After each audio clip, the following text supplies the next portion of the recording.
Welcome back, my friends, to the Predictive Playbook. I'm your host, John Ryan, and this is the PGA Tour. And it's always an exciting show because we have ESPN's Deputy Editor of Sports Betting Content, David Baerman, on board, and he has been profitable, highly profitable, I might add, in 15 of 17 events. And we're going to be this is kind of like the last game of the regular season before the FedEx playoffs start at Sedgefield Country Club, beginning 2 days from now in Greensboro, North Carolina. The Donald Ross designed course, par 70 and just a shade under 7,200 yards. Welcome to the show, David, and how's everything going? Things are going good, and I'll be honest, John, during last week's event, the World Golf Championship event in Memphis, St. Jude's, I didn't get off to a great start with my guys, and in the back of my head, I was like, well, crap, I didn't get to do John's show this week, and I know he likes to say that I win 15 out of 17 weeks, and I didn't do the show, and the picks weren't doing great, so I'm like, well, maybe that's the reason. And then at the end of the day, on Sunday, we had a really, really good Sunday with the picks that we had pre-tournament that came in with Dustin going birdie to get a backdoor top 10 for us that paid off pretty well, and then a matchup that seemed dead upon start. Berger was way behind Bryson at 6 shots back, and you saw the Bryson implosion on Sunday that helped us win the Berger matchup, and Berger also got a top 10.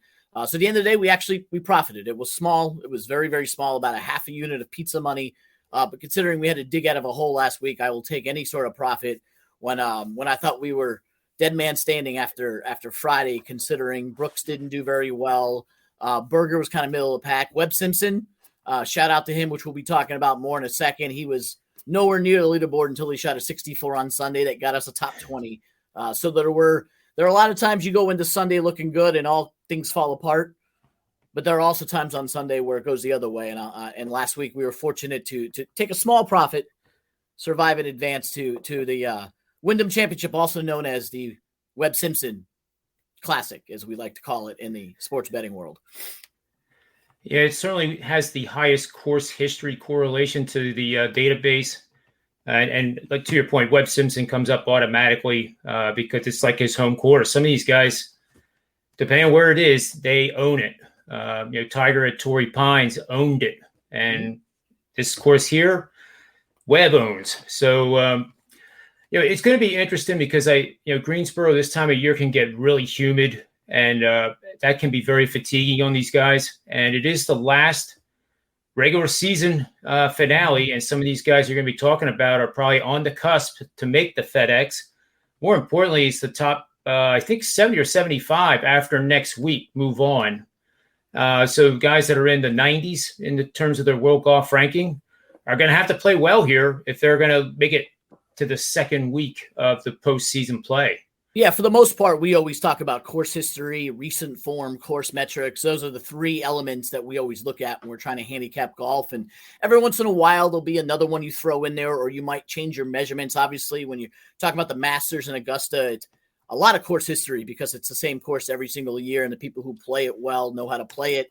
Other events, you don't get to see certain courses that often, so you have to go with recent form or course metrics. This one, I think there's an added one that you have to keep in the back of your mind. You just talked about it a second ago, is the FedEx Cup playoffs begin next week in New Jersey, and only the top 125 make it.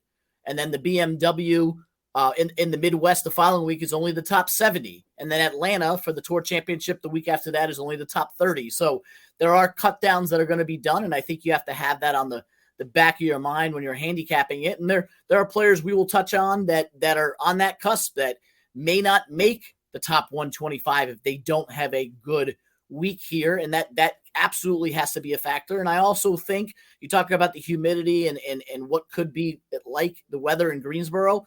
You have to factor it into the point where some of these guys have been traveling a lot. And you saw it last week at the World Golf Championships when Justin Thomas, Xander Schauffele, guys who were over in Japan after being in England, after being in the States, some went in between. You got to wonder how much the travel is going to impact when the humidity gets high.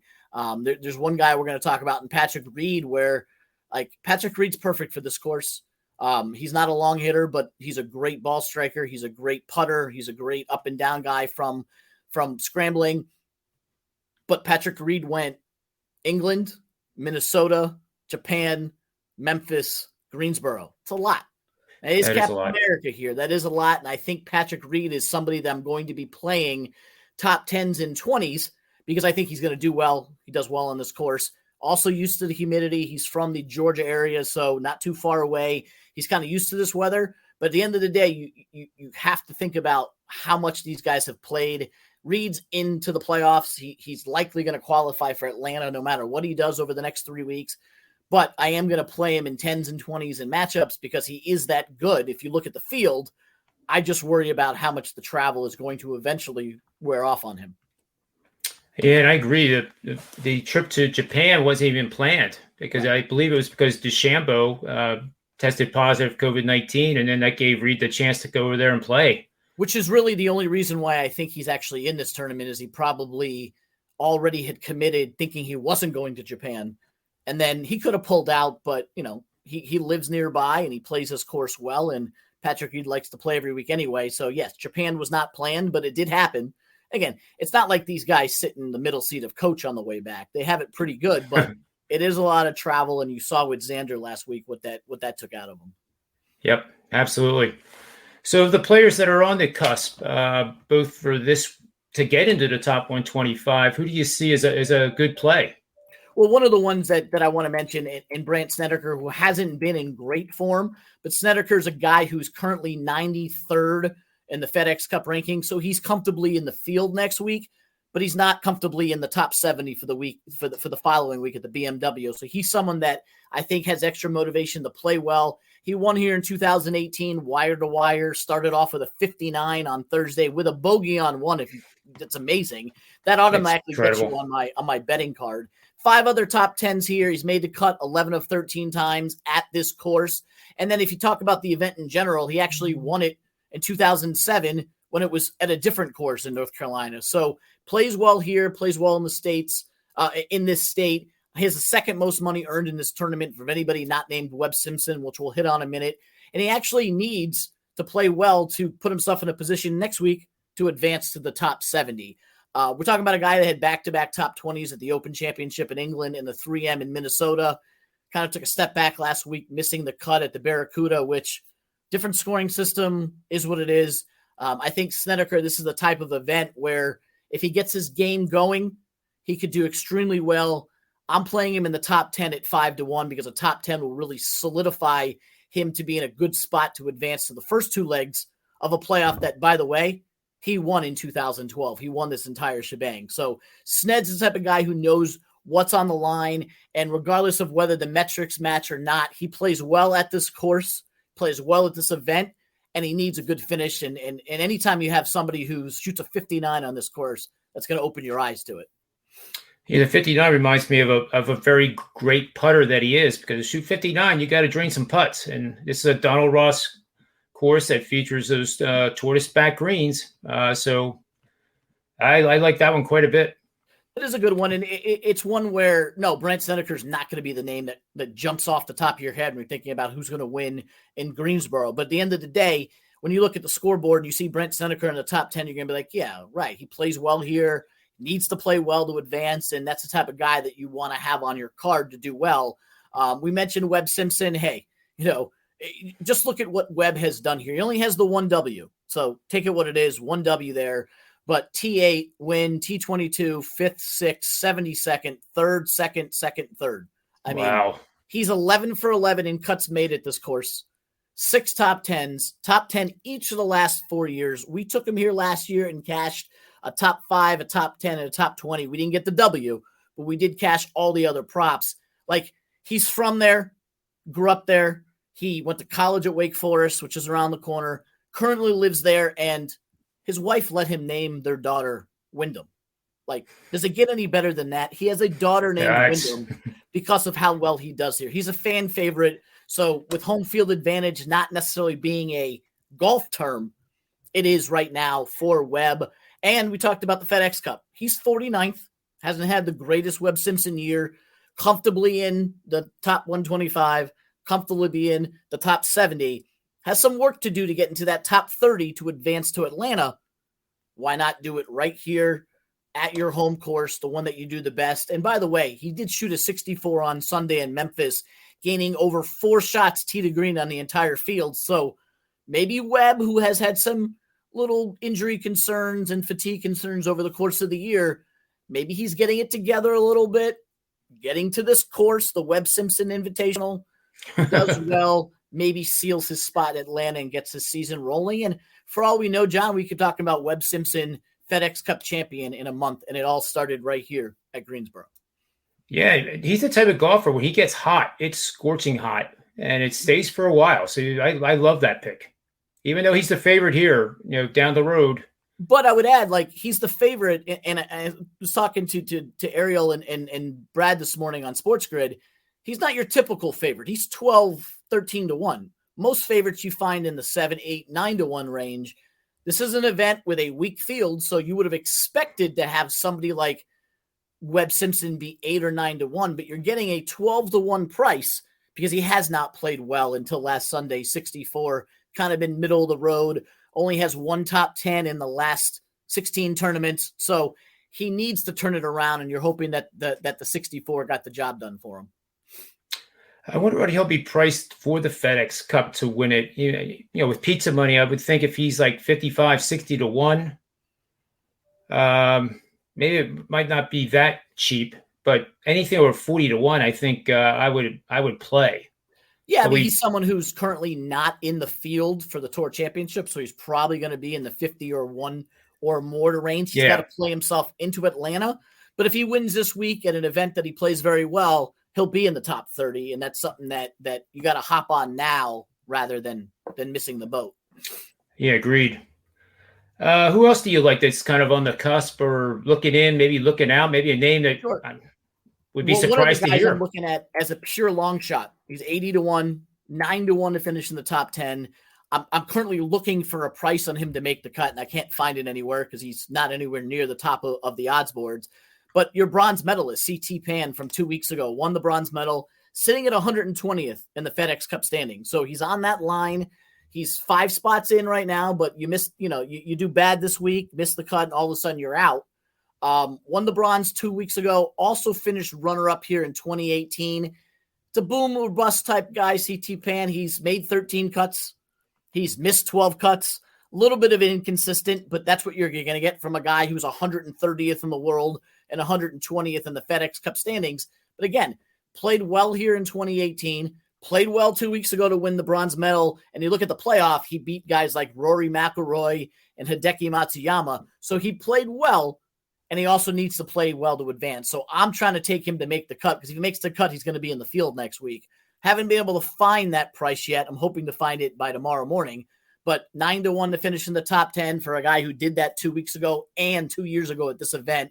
He is somebody that I'm going to be playing as a long shot, but someone that I think is in position to do well this week.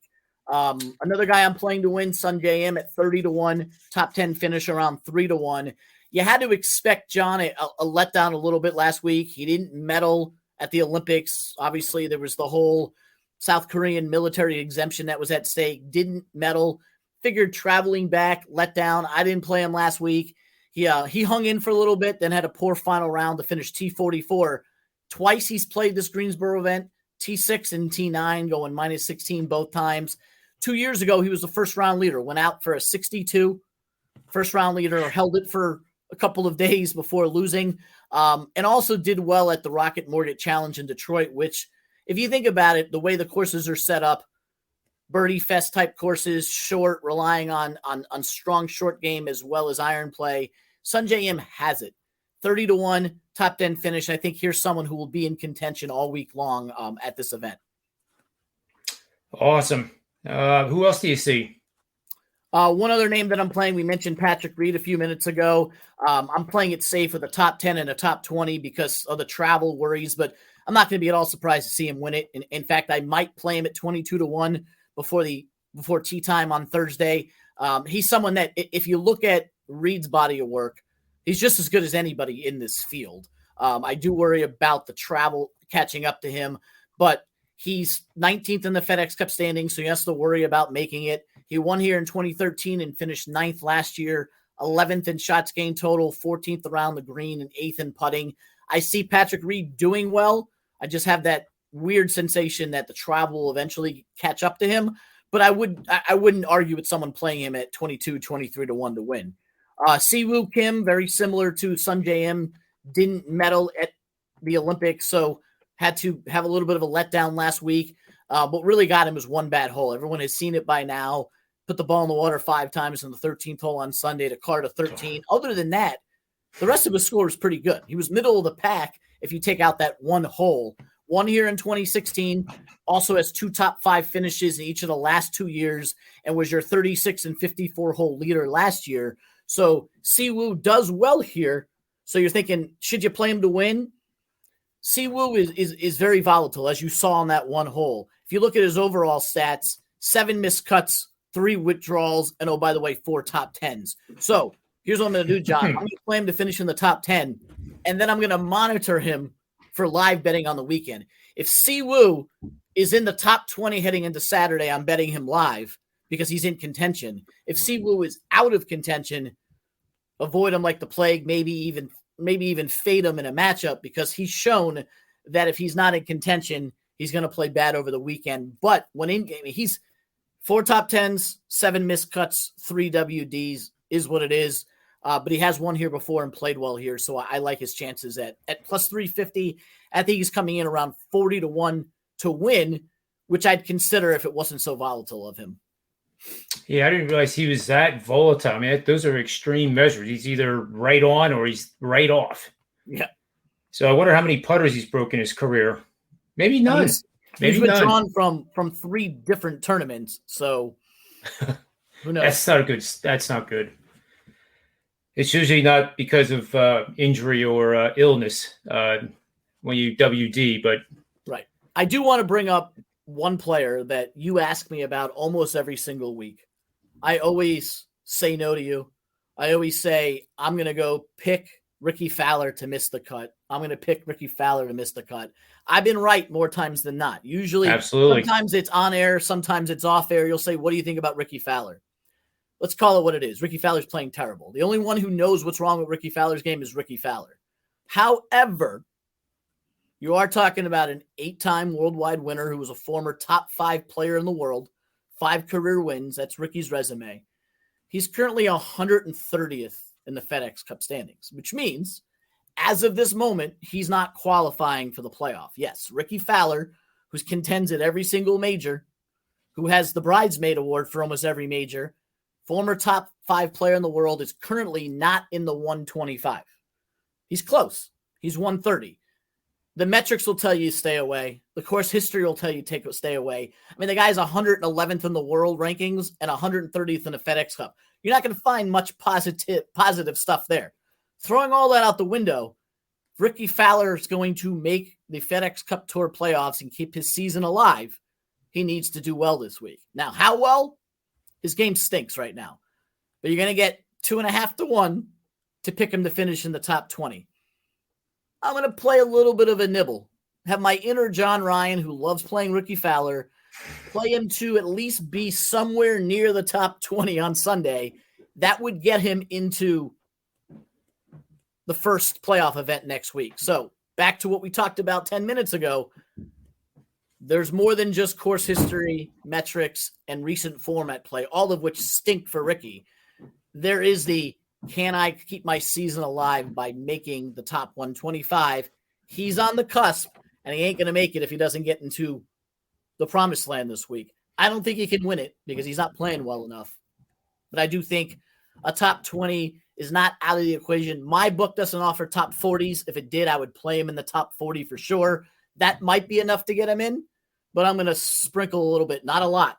I don't want to advertise this play a lot. But it would not surprise me if Ricky going to throw a little bit of – he did finish T8 at the PGA, did T11 the next week at the Memorial at Jack's Place. When he needs to, he may crank it up a little bit of a notch. And it's one of those outlier plays that nothing is pointing towards Ricky Fowler doing well, other than the fact that his season's over if it doesn't. Back against the wall, talented player. We'll see what happens. It's certainly a contrarian play. I did hear he was working with David Ledbetter. Major swing changes, and that apparently accounts for how bad he's been playing. But I guess from the PGA on, it has been a little bit better, PGA especially. But again, it's not the type of play that we're used to seeing him at, say, 4 years ago, or what he did at TPC Sawgrass on that Sunday afternoon. But we have a value play for sure. We have not seen the Ricky Fowler that is fourth in the world, 8 wins, 5 PGA Tour wins, the guy who finished the second or third. And I mean, going into this season, you could argue Ricky Fowler was the best player without a major win. I mean, Bryson got his, JT got his. Like, it was Ricky Fowler, it was Hideki, Bryson got his last year. So Paul Casey maybe, but that conversation doesn't happen anymore because Ricky Fowler isn't playing Ricky Fowler golf. If he's ever going to, his back is up against the proverbial wall. You miss the cut this week, you're out. Like, you can't make it. I'm not saying he's going to continue and get on and win the FedEx Cup. I think he's way too far back. But if he wants to play one more week, he's going to have to do something, or else the season is over. And one guy we didn't really talk about, but a guy that we've talked about on every single show recently, Louis Eusthazen, is playing another week, and talk about the travel and the wear and tear. Is he a guy that you're kind of staying away from, maybe because of that, and he's due for maybe a little regression, even because he's been playing great, just hasn't won? I think he's a guy that you can comfortably take in your top 10 and say, hey, the guy finishes runner-up every single week. I might as well take him as a top 10 or a top 5 and sprinkle that. I wouldn't take him to win because same thing as Tony Finau. Like, the guy's not winning. Yeah, he won the Open in 2010. That was over a decade ago, but has never won on U.S. soil, and has struggled to win anywhere recently. Playing well, so I'd probably play him in matchups, and if you want to get points for a guy who's likely going to make the cut, play him in your DFS lineup. But it's tough to put any coin on him to win when he doesn't win. Like, that's why I don't bet Tony Finau to win, because he doesn't win. I don't oppose betting him in the top 10s and top 5s. I don't think the value's there because everybody else is doing the exact same thing that you just mentioned. He's going to finish in the top 5 and 10, so people are betting that. The matchup world is probably where to take him. You look for a good matchup and play him there. And, if you enter the weekend and find him like just barely made the cut, maybe that's the time to jump in and take him to finish in the top 10. You could have made a lot of good money on Webb Simpson last week, picking him on Saturday morning to finish in the top 20, and he did. So if you think that Louis did it last week. He had another really good weekend round that put him right there in contention. A little too late for him, which sometimes is his vice, but sometimes it's hold the lead and blow it. I would play him in the prop market and not necessarily play him to win. Yeah, I found that to be true, David, especially with, betting pre-flop, as I like to call it. It's almost becoming unnecessary. Best example, John Rahm at the Open, 7.5, 8-1 favorite. He's on the 7th hole, and he didn't start out so well. He was 35-1, and I grabbed him. And okay, I lost pizza money, but still, even with Webb Simpson, it's not guaranteed he's going to start out 4 under on the front 9, but somebody will. It's a good way to bet, and you'll notice this week, and you'll see it in a column tomorrow that's out on Chalk. I only picked 3 guys to win, and one of them is an 80-1 shot. So in reality, I have 2 guys pre-flop to win in the tournament favorite, and Webb Simpson and Sung J M. Everybody else I'm playing in the 10s and 20s and then waiting to see what they do live, because, like, take last week. Last week was the first week in about 2 months that I had nobody in contention on Sunday on my card in terms of winning. It was not a good start. Hard to believe.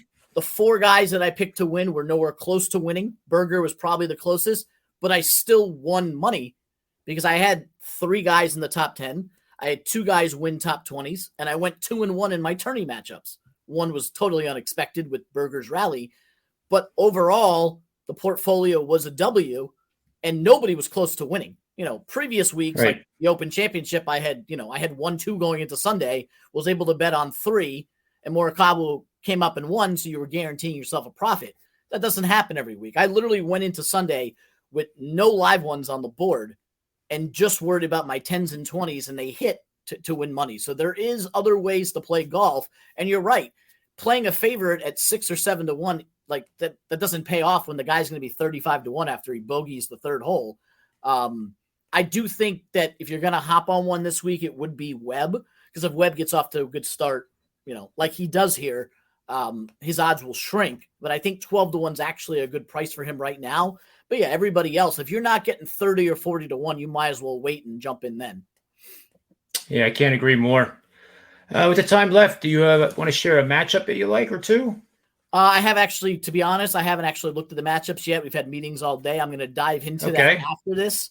And I'll probably include them in tomorrow's column, hopefully, if I have some time. And if not, I will tweet them out before Thursday. I usually go in there Wednesday night and make my last minute changes and go in there and make some picks, and I'll tweet those out before Thursday morning.